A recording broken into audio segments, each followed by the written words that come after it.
আবার আজকে একটি মামির ম্যাচিং ড্রেস দেখাবো। খয়েরি কালারের ওপরে হাতের কাজটি করা হয়েছে। খয়েরি কালারটা তেমন একটা আমার করা হয় না, তো আপুর অর্ডার ছিল যে আমাকে একটি খয়েরি কালারের 3 পিস করে দেবেন এবং আমার বাবুর জন্য একটি ম্যাচিং করে ফ্রক করে দেবেন। তো আমি সেইভাবেই একটি 3 পিস করেছি এবং বাবুর জন্য একটি সুন্দর করে ফ্রক করে দিয়েছি ড্রেসের সাথে ম্যাচিং করে।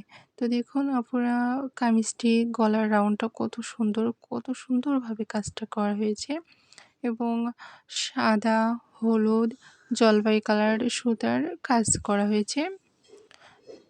তো আপুরা ওড়নাটা দেখুন, পুরো ওড়নাতে কাজ এবং ওড়নার সাইডে টার্সেল বসানো হয়েছে। ওড়নাটাও অনেক সুন্দর, আসলে জামাটা মানে সামনাসামনি দেখতে অনেক সুন্দর লাগতেছে। তো দেখুন আপুরা বাবুর জামাটা আপনাকে দেখাচ্ছি। এটা হচ্ছে 2 বছরের একটি বাবুর জামা। তো আপুরা আপনারাও যদি ড্রেস নিতে চান তাহলে আমার ইমো অথবা হোয়াটসঅ্যাপ নাম্বারে দেওয়া আছে, ওখানে নক দিবেন। কেমন?